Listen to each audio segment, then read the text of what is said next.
Good morning guys. और 12 जून के current affairs में हमारा पहला प्रश्न है, हाल ही में जारी एटीपी रैंकिंग में शीर्ष पे कौन है, टॉप पे कौन है? तो सही उत्तर होगा ऑप्शन है नोवाक जोकोविच है। अच्छा, ये कहां से हैं? ये सर्बिया से हैं।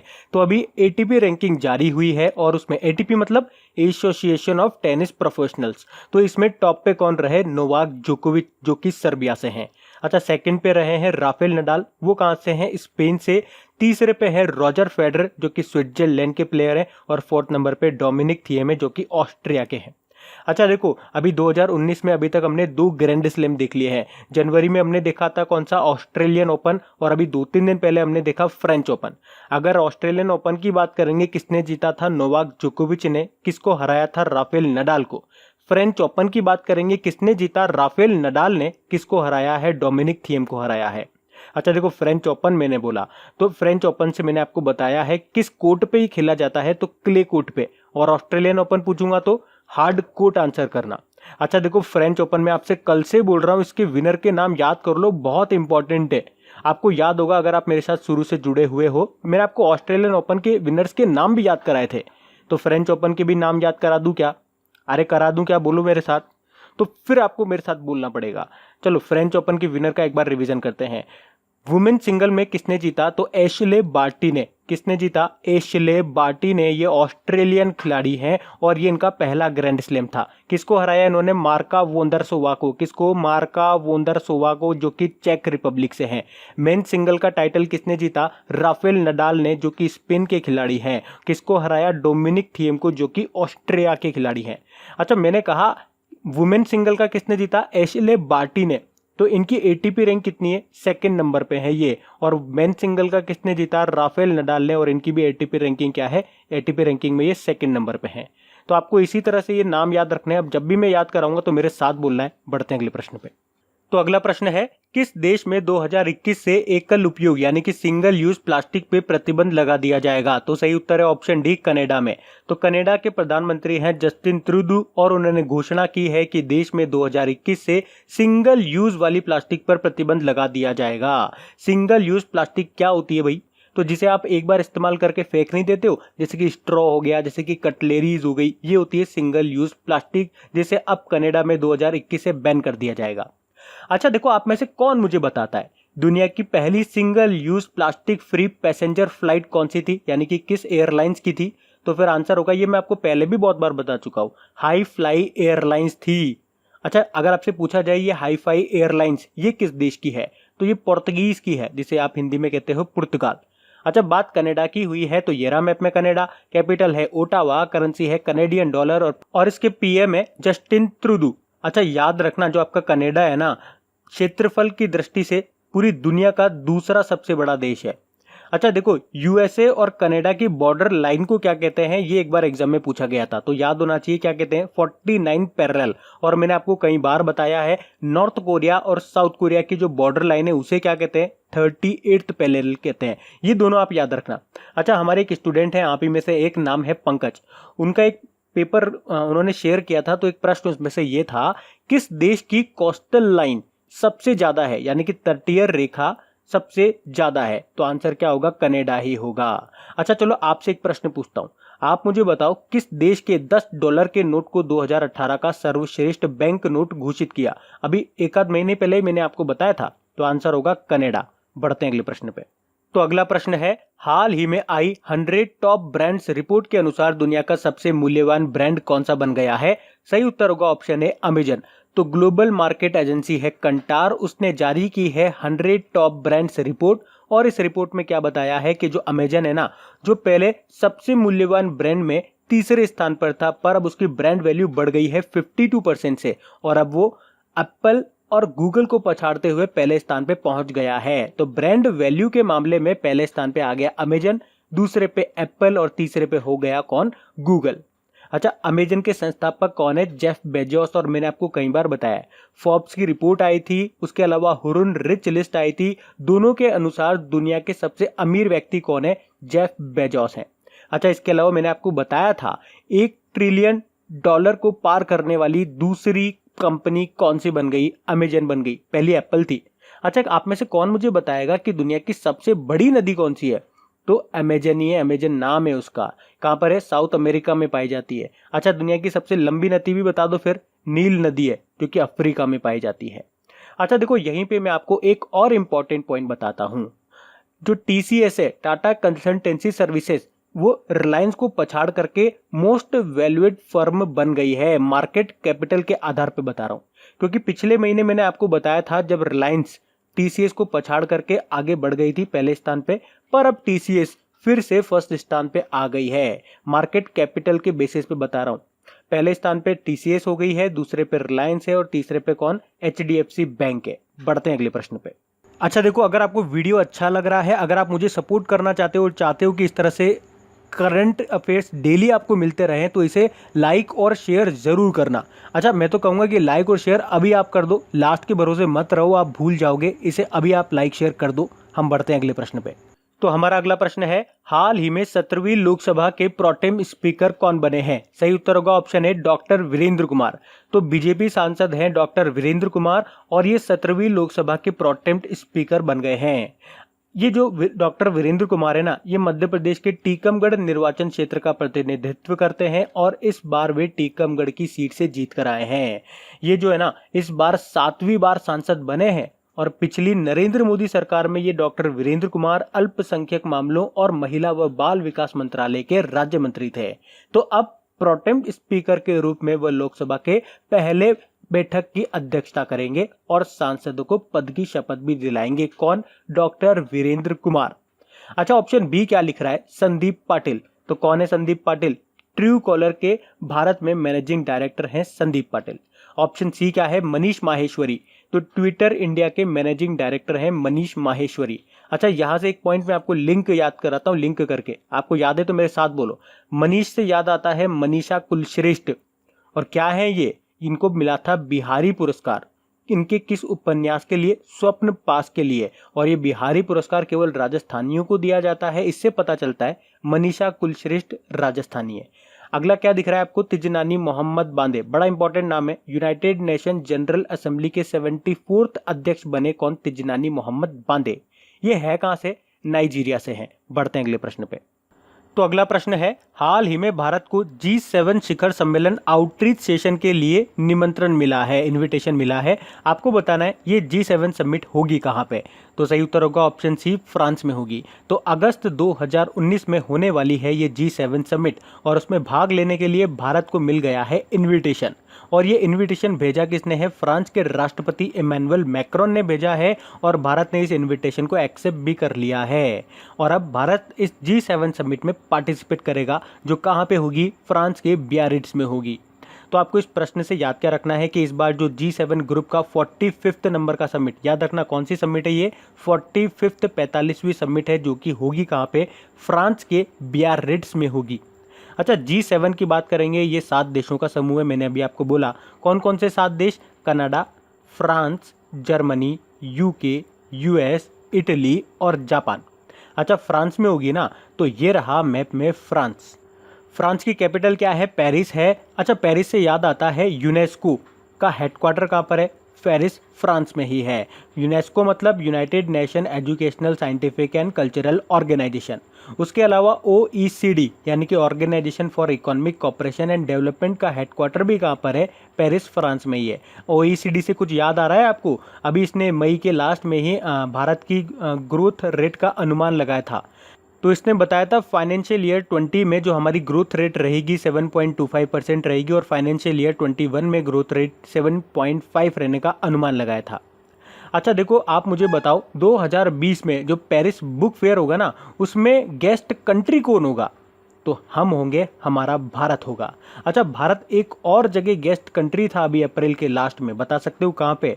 तो आंसर होगा Abu Dhabi international book fair, जो अभी हुए थे अप्रैल के एंड में, वहाँ पे हम गेस्ट कंट्री थे।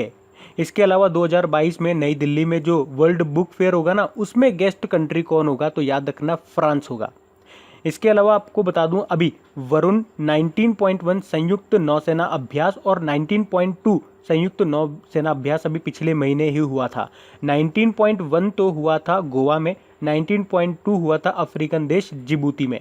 किसके बीच हुआ था? इंडिया और फ्रांस के बीच हुआ था, याद रखना। और अभी 2-3 दिन पहले मैंने आपको बताया है गरुड़ नाम का एयरफोर्स एक्सरसाइज आपकी 1 जुलाई से शुरू होगी, जो कि इंडिया और फ्रांस के बीच में होगी। और कहाँ पे होगी? ये फ्रांस में होगी।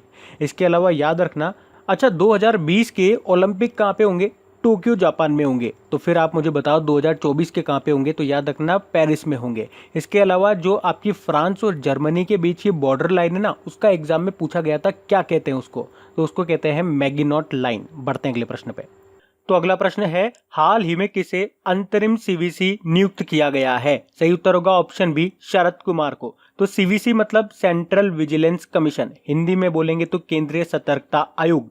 तो पहले आपके सीवीसी थे केवी चौधरी, पर अब उनका कार्यकाल पूरा हो गया है, तो शरद कुमार बने हैं इंतरिम सीवीसी। इंतरिम मतलब होता है शॉर्ट टर्म के लिए, मतलब जब तक कोई परमानेंट सीवीसी नहीं आ जाता तब तक के लिए ये काम संभालेंगे। अच्छा, अब हो सकता है आप लोग सोच रहे हो कि ये सीवीसी क्या होता है। एक तो हमारा जो एटीएम कार्ड होता है उसके पीछे भी सीवीसी लिखा रहता है, क्या ये वही है क्या? अरे ये सीवीसी का मतलब है सेंट्रल विजिलेंस कमीशन, यानी कि केंद्रीय सतर्कता आयोग। मतलब जो भारत सरकार है ना, उसके जितने भी विभाग हैं उनके अधिकारियों और कर्मचारियों से संबंधित भ्रष्टाचार नियंत्रण को ये देखता है।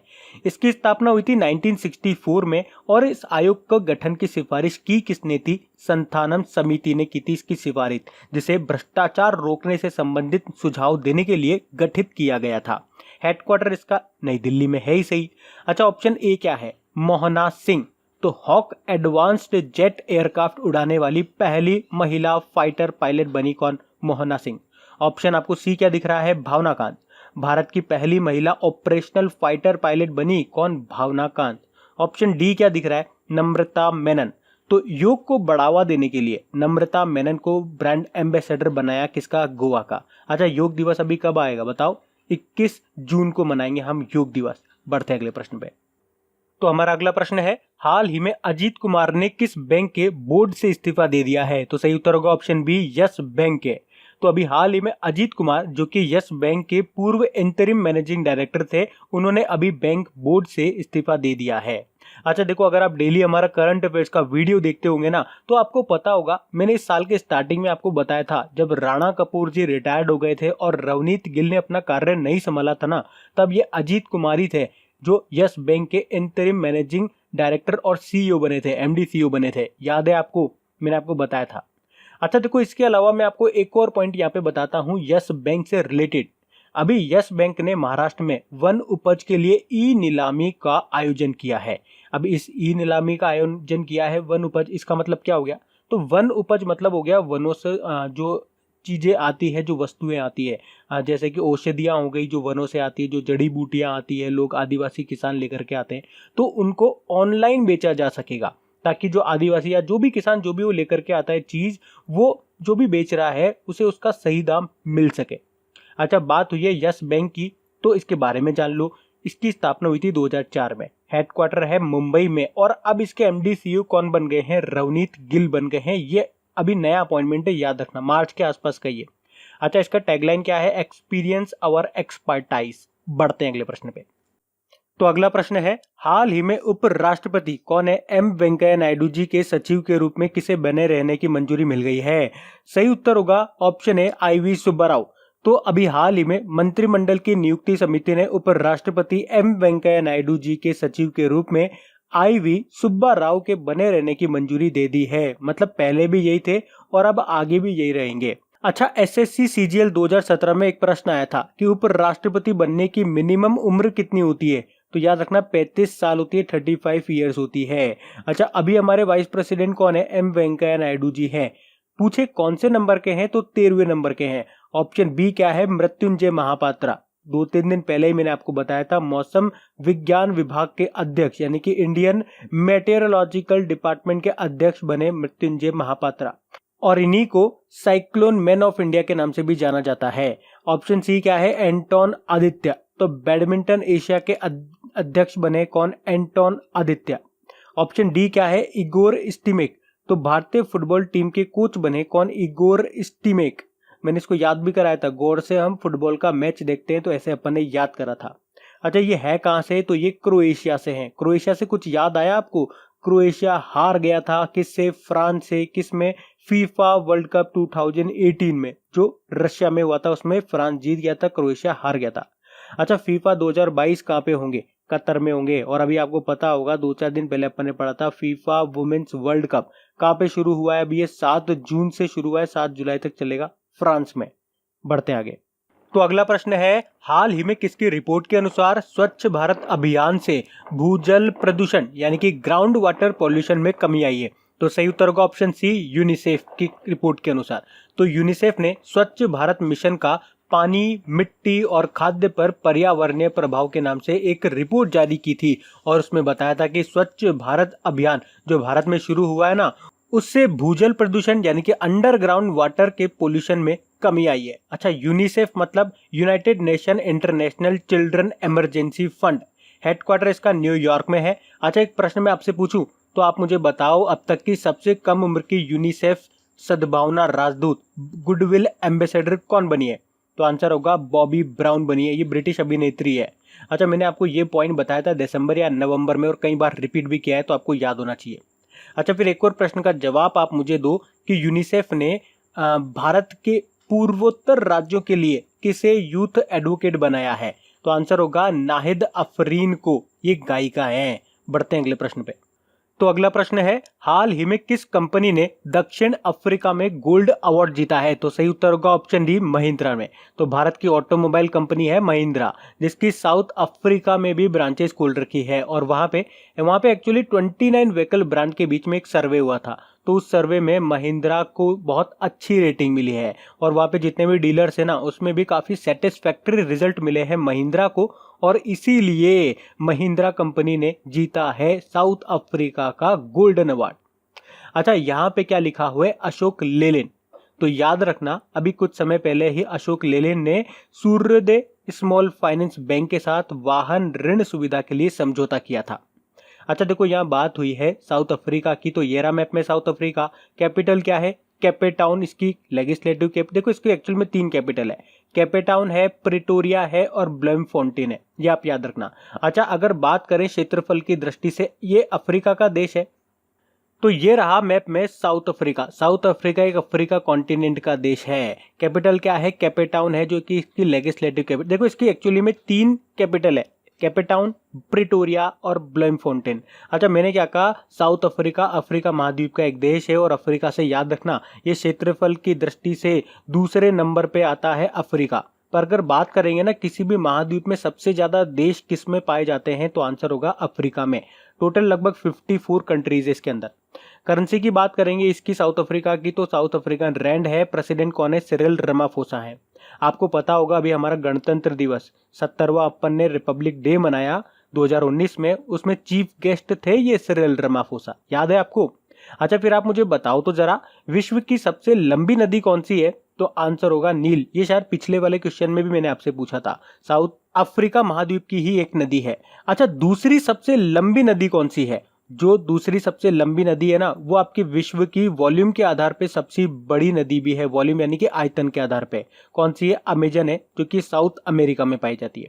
अच्छा देखो, अफ्रीका एकमात्र ऐसा कॉन्टिनेंट है, एक एकमात्र ऐसा महाद्वीप है जिसमें से 3 रेखाएं निकलती है, भूमध्य रेखा, कर्क रेखा और मकर रेखा।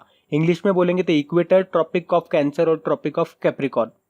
अच्छा, विश्व का सबसे बड़ा मरुस्थल कौन सा है और कहां पे है, तो सहारा है अफ्रीका का। अच्छा, जिब्राल्टर जल संधि आपने नाम सुना होगा, अफ्रीका और यूरोप की जल संधि है ये जिब्राल्टर जल संधि। अच्छा, अभी आरआरबी एएलपी के पेपर हुए थे, वहां पूछा गया था highest peak of African continent, African महाद्वीप का सबसे ऊंचा चोटी कौन सी है, तो माउंट किलिमंजारो है। बढ़ते अगले प्रश्न पे। तो अगला प्रश्न है, हाल ही में किसने भारत स्टेज 6 BS6 सर्टिफिकेट जारी किया है। तो सही उत्तर होगा ऑप्शन है ICAT ने, international centre for automotive technology. तो ICAT ने भारत स्टेज 6 के लिए भारत का पहला टाइप अप्रूवल सर्टिफिकेट जारी किया है। अच्छा, आपने सुना होगा ना काफी बार BS6, BS4, तो भारत स्टेज, BS मतलब भारत स्टेज, ये होता क्या है, तो मैं आपको शॉर्ट में समझाता हूं। तो एक्चुअली ये गवर्नमेंट के बनाए गए स्टैंडर्ड होते हैं, इन्हें सेंट्रल पोल्यूशन कंट्रोल बोर्ड लागू करता है, जारी करता है। भारत स्टेज, अच्छा ये स्टेज मतलब क्या हो गया, तो जो वाहन है, जो गाड़ी है ना, वो कितना धुआं उत्सर्जन कर रही है, एमिट कर रही है, ये उसका स्टैंडर्ड बताते हैं कि उससे ज़्यादा गाड़ी धुआं नहीं छोड़नी चाहिए। अगर छोड़ेगी तो फिर वो कानूनी रूप से अपराध माना जाएगा।